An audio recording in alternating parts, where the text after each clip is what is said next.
இப்போ நடிகை சித்ரா அவங்க வந்து தூக்கு போட்டு இறந்துட்டாங்க. இது உலகறிஞ்ச விஷயம், நிறைய பேருக்கு தெரியும். ஒரு வீட்டில் நாங்கள் 5 பேர் இருந்தோம். அதில் 3 பேர் பார்த்தீங்கன்னா சடனாக அதே மாதத்து அதே மாதிரி சில பேர் பார்த்தீங்கன்னா ஒரே மாதத்தில் 2-3 பேர் இறந்து போகலாம் இருக்காங்க. யாரையும் கூட்டு போகுதுமா ஆன்மான்றது அதெல்லாம் வேற மாதிரி. அது சப்ஜெக்டே வந்து சைலண்ட்டாக சாவுன்னு நினைக்கிறியா?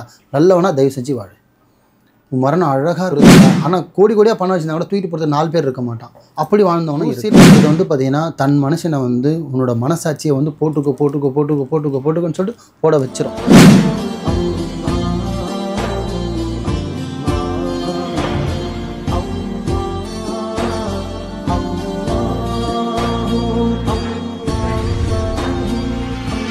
மருஜன்மனையர்கள் அனைவருக்கும் அன்பான வணக்கங்கள். புழல் காவாங்கரை எம்எம் டவர்ஸ்ல இருக்கக்கூடிய மாலிக் பாய் அவர்களை தான் சந்திக்க வந்திருக்கோம். வணக்கம் பாய். வணக்கம்மா. இப்போ நடிகை சித்ரா அவங்க வந்து தூக்கு போட்டு இறந்துட்டாங்க. இது உலகறிஞ்ச விஷயம், நிறைய பேருக்கு தெரியும். இப்போ என்னுடைய கேள்வி என்னன்னா, அவங்க இறந்த அதே மாதம் அவங்களுடைய அப்பா இப்போ இதே மார்கழி மாசத்துல வந்து அவங்களுடைய துப்பட்டாலேயே தூக்கு போட்டு இறந்ததா செய்தி வந்து பரவலா நம்ம எல்லாருமே கேட்டோம். இப்போ அந்த ஆன்மா, சித்ராவினுடைய ஆன்மா இதற்கு காரணமா? இவங்க அப்பா இறந்ததுக்கு என்ன காரணமா இருக்கும்? அந்த ஆன்மாவுடைய உந்துதல் காரணமா இருக்குமா? ஆக்சுவலி வந்து பார்த்தீங்கன்னா நடிகர் சித்ராவுக்கு தான் இது நடந்ததுன்னு கிடையாது. என்கிட்ட ஒரு நாளைக்கு ஒரு 50-30 பேர் 40 பேர் வராங்கன்னா அதில் ஒரு 5 கேஸாவது இந்த மாதிரி வந்துடும். என் பையன் என்ன டேட்டில் சூசைட் போட்டானோ அதே டேட்டில் என்னோடய சிஸ்டர் இறந்துட்டாங்க, இல்லை அதே டேட்டில் எங்கள் அம்மா இறந்தாங்க, அதே மாதிரி இருந்தாங்க அப்படின்ற கேஸை வந்து இது வந்து சித்ரா தான். அது வந்து அவங்க நடிகைன்றதால நிறைய பேருக்கு தெரியுது. ஆனால் பட் என் ஆஃபீஸ்லேயே ஒரு நாளைக்கு ஒரு 5 கேஸாவது இந்த மாதிரி வந்துடும். அதே வருஷம் அதே மாதம் அதே நாள் பண்ணுவாங்க. டைம் தான் வித்தியாசம்வாங்க. மெத்தட் அவர் சூசைட் பண்ணியிருக்கலாம், இவங்க பார்த்தீங்கன்னா ஆக்சிடென்ட் ஆகிடும், இல்லை உடம்பு சரியாக. ஆனால் டேட் பார்த்திங்கன்னா அந்த டேட் கரெக்டாக வந்துடும். அந்த மாதிரியான ஒரு எல்லார் மனசுலேயும் வந்து ஒரு அச்சம் இருக்குது. அப்போது ஒரு வீட்டில் நாங்கள் 5 பேர் இருந்தோம். அதில் 3 பேர் பார்த்திங்கன்னா சடனாக அதே மாதத்து அதே மாதிரி சில பேர் பார்த்திங்கன்னா ஒரே மாதத்தில் 2-3 பேர் இறந்து போகலாம் இருக்காங்க. இதுக்கெல்லாம் என்ன காரணம்? இதுக்கு எதனா ரிலேட் அவங்க எதனா அவங்களோட பயம் என்னென்னா அவங்கள நம்ம எதனா செஞ்சுட்டாங்களா, இல்லை நம்மளும் கூட்டிகிட்டு போகிற மாதிரி இருக்கா அப்படின்னு. அந்த மாதிரிலாம் ஒன்றும் கிடையவே கிடையாது. அவங்க ஆன்மா வந்து இவரை கூட்டிகிட்டு போனதாலாம் அதெல்லாம் எந்த ஆன்மாவும் யாரையும் கூப்பிட்டு போகுதுமா. ஆன்மான்றது அதெல்லாம் வேற மாதிரி. அது சப்ஜெக்டே வேறு. அது நிறைய பேருக்கு சும்மா கதை விட்டுன்னு கிடக்குறானுங்க. ஆத்மா கூப்பிட்டு போச்சு, பக்கத்தில் இருக்கிறவங்க கூப்பிட்டு போனான்ட்டு எல்லாமே பொய். இந்த மாதிரிலாம் கிடையாது. எல்லாம் ஒன்று புரிஞ்சுங்க. ஃபஸ்ட்டு வந்து மரணத்தை வந்து எது குறிக்கணும்னா நம்மளோட வாழ்க்கை தான் மரணமே. நல்லா தெரிஞ்சுங்க. நம்மளோட வாழ்கிற வாழ்க்கை தான் நம்மளோட மரணமே. சொல்லுவாங்க கல்யாண வீட்டுக்கு எத்தனை பேர் வரணும் முக்கியம் இல்லை, இளவு வீட்டுக்கு எத்தனை பேர் வரணுன்றது தான் முக்கியம்.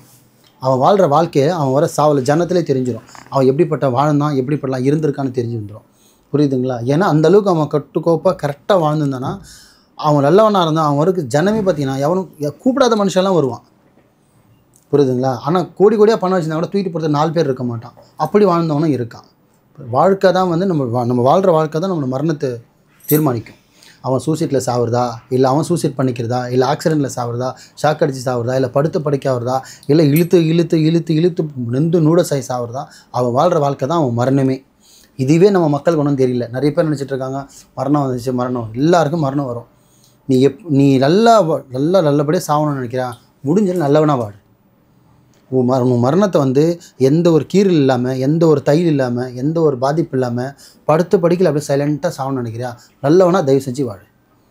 உன் மரணம் அழகாக இருக்கும்.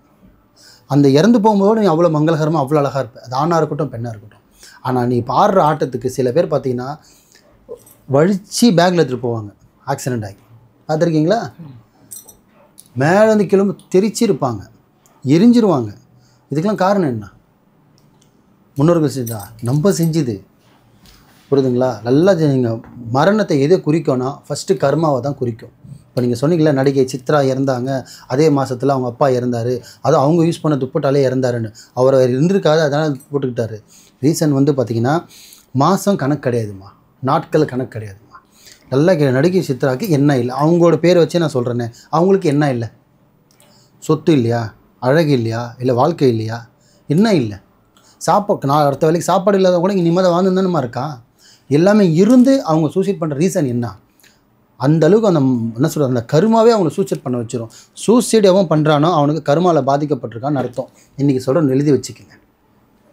5 வயசு பையனாக இருக்கட்டும், 50 வயசு ஆளாக இருக்கட்டும், 30 வயசாக இருக்கட்டும், கல்யாணம் ஆகி இருக்கட்டும், கல்யாணம் ஆகாமல் இருக்கட்டும், ஆணாக இருக்கட்டும், பெண்ணாக இருக்கட்டும், முதியோராக கூட இருக்கட்டும், வயசானவங்க கூட இருக்கட்டும், சூசைட் பண்ணுறாங்கன்னா அவங்க கருமா அவங்கள கொல்லுதுன்னு அர்த்தம். புரியுதுங்களா? இதுதாம்மா உண்மை. புரியுதுங்களா? அவங்க எல்லாமே இருந்தது. இத்தனைக்கும் அவங்க ரூம் போட்டு ஸ்டே பண்ணாங்கன்னு எனக்கு கேள்விப்பட்டேன். அப்படி தானே? ரூம் போட்டு எங்கே ஸ்டே பண்ணியிருந்தாங்க. நைட்டில் பார்த்தீங்கன்னா அவங்க பாய் ஃப்ரெண்ட் ஏதோ வந்துட்டு போனார். மாறணும் பார்த்தீங்கன்னா நைட்டே வந்து போட்டுக்கிட்டாங்க. நானும் 4-5 வருஷம் ஆயிடுச்சு நினைக்கிறேன் அது. ஆனால் இவ்வளோத்துக்கு காரணம் அவங்களுக்கு பிரச்சனை நடந்தது, சண்டை நடந்தது, அதனால தான் போட்டாங்க. அது ரீசன். ஆனால் அந்த சூசைடுன்னு வந்து பார்த்திங்கன்னா அவங்க மரணத்தை அவங்க தேடின காரணம் அவங்கள சூசைட் பண்ண வச்சுருந்தது. அவங்க ஒரு 5 நிமிஷம் யோசிச்சிருந்தாங்க, நம்ம லைஃப்பில் எல்லாமே இருக்குது, நம்ம ஏன் சாகணும், எவ்வளோ பெரிய விஷயத்துக்குமா சொல்யூஷன் இருக்குது. நாட்டு விஷயத்துக்கு கூட நம்ம உட்காந்து பேசினா தீர்வு கிடைக்கும். அப்படின்னும் போது சாதாரண ஒரு பெண்மணி, நீ நடிகை தூக்கி போடு, சாதாரண ஒரு பெண்மணி தான் நீயும். அப்போ உனக்கு விஷயத்தை சால்வ் பண்ண முடியலன்னா அப்போ உனக்கு கர்மா எவ்வளோ பாதிச்சிருக்கோம். நானாக இருந்தாலும் சரிம்மா, நான் 5 வேளை தொழுகிறேன், 4 பேருக்கு 50 பேருக்கு நல்லது பண்ணுறேன், எவ்வளோ நல்லது பண்ணுறேன், அன்னதானம் பண்ணுறேன், காசு செலவு பண்ணுறேன், எவ்வளோ கல்யாணத்துக்கு துணி வாங்கி தரேன், என்ன பண்ணாலும் சரி எனக்கு சாவு வரதானே போகுது. இல்லைப்பா நான் இதெல்லாம் பண்ணுறேன், என்னை சாவு லேட்டாக கூட்டு போகிறேன் என்ன இருக்காண்ணா, எப்போ உடனே சொல்ல முடியாது. நீ செய்கிறனா அது உன் கடமை. ஆனால் சாவு வந்தே தீரும். நீ நல்லவனாரு கெட்டவனாரு சாவு வரும், இது மாற்று கருத்து இல்லை. அவங்க இறந்தது கர்மா, 100% கர்மா. அந்த கர்மா வந்து நல்லா ஒன்று தெரிஞ்சுக்கிங்க.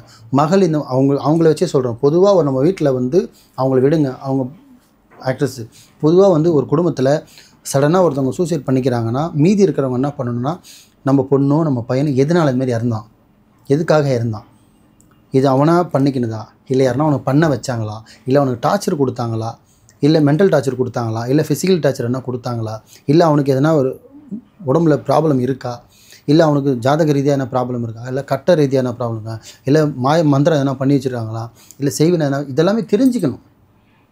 ஒரு வீட்டில் ஒரு இந்த மாதிரி ஒரு சடனாக ஒரு மரணம் ஆகிடுச்சுன்னா அது ஃபார்மாலிட்டிஸ் ஒரு 15 நாள் 40 நாள் முடிச்சுட்டு மீதி ஜாதகத்துக்கு இந்த மாதிரி பையன் இருந்தான், அந்த மாதிரி இறந்துட்டான், எதனால் இறந்தான் அப்படி தெரிஞ்சுக்கிட்டா நோய் எப்படி நம்ம தெரிஞ்சுக்கிறோமோ அந்த மாதிரி இது தெரிஞ்சுக்கணும். போனவன் வரப்போகிறது இல்லை, ஆனால் மீதி இருக்கிறவனை காப்பாற்றிக்கலாம்ல. இப்போது என்கிட்ட வரான், எக்ஸாம்பிள் என்கிட்ட வரான்னு வச்சுக்கலாம். இப்போ நான் போட்டு பார்ப்பேன் பிறந்த டேட்டு மறைஞ்ச டேட்டு, 2 டேட்டை போட்டு அம்மா பேர், அவர் பேர், அப்பா அம்மா பேர், தாத்தா பேர்லாம் போட்டு பார்த்தீங்கன்னா இதனால் இறந்தார், உடம்பு சரியாமல் இருந்தாரா, கருமா இருக்கா, இல்லை டைம் சரியில்லையா, இல்லை எதனா செஞ்சு தான் இறந்துட்டாங்களா, இல்லை மென்டல் டார்ச்சர் இருந்தாரா, க்ளீனாக ஓடியாரும். அதிகமாக சூசைட் பண்ணிட்டு வரோம் பார்த்தீங்கன்னா கர்மன் தான் வரும். அப்போ அந்த கர்மா குறையில, ஒரு உயிர் போயிடுச்சு, மீதி இருக்குது 4-5 பேர் வீட்டில். அப்போ அவங்க என்ன பண்ணணும், அந்த கர்மாவை குறைக்கிறதுக்கு என்ன வழி. அப்போ நான் இதுக்கப்புறம் எங்கள் வீட்டில் இந்த மாதிரி சம்பவம் நடக்கக்கூடாது. அப்போ நீ கர்மாவை குறை, உன்னோட சுமையை இறக்கி நீ கீழே வச்சிட்டாலே நீ அழகாக சர்வே பண்ணலாம்.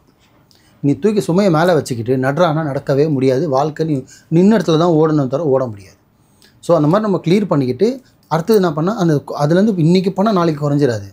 சிறுவ குறையும் போது பெருசாக வர விபத்துலாம் சிறுசாகவே முடிஞ்சிடும். விபத்துன்ற விஷயத்தை நம்ம தடுத்துக்கலாம்.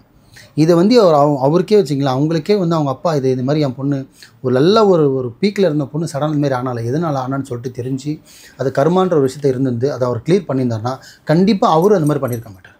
ஏமா சின்ன பொண்ணு பண்ணிக்கிச்சு லாஜிக், இவர் ஏன் பண்ணார், ஒன்றும் கொஞ்ச நாள் போதான் போகிறாரு, வயசு முடிய தானே நம்ம போகுது, ஆயுஸ் முடிய தானே போகுது, அப்புறம் நீ ஏன் பண்ணிக்கினேன்.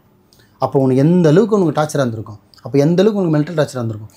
சூசைடுன்றது வந்து பார்த்திங்கன்னா தன் மனுஷனை வந்து உன்னோட மனசாட்சியை வந்து போட்டுக்கோன்னு சொல்லிட்டு போட வச்சிரும். அது சூசைட் ஆகட்டும், எரிஞ்சிக்கிறதாகட்டும், தூக்கு மாட்டிக்கிறதாகட்டும், இந்த மண்டபத்தில் படுக்கிறதெல்லாம் கம்மியாயிடுச்சு இப்போல்லாம். ஸோ இந்த மாதிரி சொல்கிறேன். ஆனால் இப்போல்லாம் வந்து பார்த்திங்கன்னா சூசைடுன்றதே கம்மியாயிடுச்சுமா. இப்போது அதுவும் இந்த 2000க்கு மேலே கம்மியாயிடுச்சு. ஏன்னா கொரோனான்ற ஒரு விஷயத்தாலே வந்து ஆளுங்க வந்து மரண பயம் காமிச்சிருச்சு. எப்படிலாம் நீ வாழணும், என்னதான் கோடியாக பணம் இருந்தாலும் சாப்பாடு கூட வழி இல்லாமல் ரூமுக்குள்ளே அடைஞ்சி இருக்கணுன்ற மாதிரி கொரோனா வந்து எல்லாரும் ஆட்டத்துக்கு 2000 டெவலப் ஆச்சு. நம்ம இன்னும் கேட்டால் இந்தியாவே 2000க்கு மேலே தான் அதிகமான ஒரு என்ன சொல்ல சேட்டலைட்டு ஆன்லைன் எல்லாமே 2000க்கு மேலே தான் வந்தது. அதுலேருந்து 2020 வரையும் கரெக்டாக இருந்தது. 20 வருஷம் 20ல் வச்சுது பாருங்கள் ஒரு ஆப்பு, எல்லோரும் நவர முடியல. கோடீஸ்வரன் கூட சாப்பாடு வழி இல்லாமல் உட்காந்துருந்தான். இல்லாத பட்டமாக இருந்துட்டான். பெருசாக அவனுக்கு பாதிப்பு தெரியல. என்றைக்குமே பட்னி தானே, இன்றைக்கும் பட்னின மாதிரி இருந்துட்டான். ஆனால் அந்த 20க்கு மேலே இப்போ இந்த 5 வருஷமாக தான் சூசைடுன்ற விஷயம் கம்மியாகிருக்கு. ஸோ ஒரு சூசைடு ஒருத்தன் பண்ணுறான்னா, ஒருத்தர் வீட்டில் விபத்து நடந்தால் தயவு செஞ்சு செக் பண்ணிவிடுங்க. 300 ஃபீஸ் கொடுத்து ஒரு ஜாதகக்காரர்கிட்டையோ, ஒரு மாந்திரக்காரர்கிட்டையோ, ஒரு இஸ்லாத்தாள்கிட்டையோ, ஒரு ஹிந்து ஆள்கிட்டையோ யார்ட்டோ பார்த்துக்கிட்டிங்கன்னா மீதி இருக்கிறவங்களும் பத்திரமா நீங்கள் பார்த்துக்கலாம். இதுதான் சொல்ல வருது. இது சித்ராக்கோ இல்லை, உங்களுக்கு இருந்தாலும் சரி, எனக்காக இருந்தாலும் சரி, யாருக்காக இருந்தாலும் சரி, நம்மளுக்கு ஒரு அடிப்படுதுன்னா அது ஏன் படுது, இது ஏன் ஆற மாட்டேன்னு நம்ம பார்க்குறோன்னும் போது ஒரு வீட்டில் ஒரு மரணமே வந்துருச்சு, ஒரு சின்ன பையன் சூசைட் பண்ணிக்கிறான், ஒரு சின்ன பையன் இறந்துட்டான், ஒரு பொண்ணு இறந்துச்சுன்னா ஏன் இறந்தது, எப்படி இருந்து தெரிஞ்சுக்கிங்க. தெரிஞ்சுக்கிட்டீங்கன்னா பெருசாக வர ஆபத்துலேருந்து தப்பிச்சிடலாம் இன்ஷா அல்லாஹ். ரொம்ப ரொம்ப சிறப்பான தகவலாக கொடுத்தீங்க பாய். ஏன்னா சித்ரா அப்படின்ற ஒரு நபர் சினிமா துறையில் இருக்காங்கன்றதால நமக்கு எல்லாருக்குமே தெரியுது. ஆனால் உங்ககிட்ட அன்றாடம் வரக்கூடிய எத்தனையோ கண்டிப்பாக பெண்களாக இருக்கட்டும் ஆண்களாக இருக்கட்டும் இந்த மாதிரி பாதிப்பில் இருக்காங்க அப்படின்னா நிச்சயமா அதுக்கு கர்மாவும் ஒரு காரணம். அதை எப்படி குறைக்கணும் அப்படின்னு நீங்கள் சொன்னீங்க. கர்மாவை குறைச்சா இந்த மாதிரியான அசம்பாவிதம் நடக்காமல் இருக்கிறத தடுக்கலாம்னு சொல்லியிருக்கீங்க. நல்ல தகவல் பாய். நன்றி. நன்றிம்மா.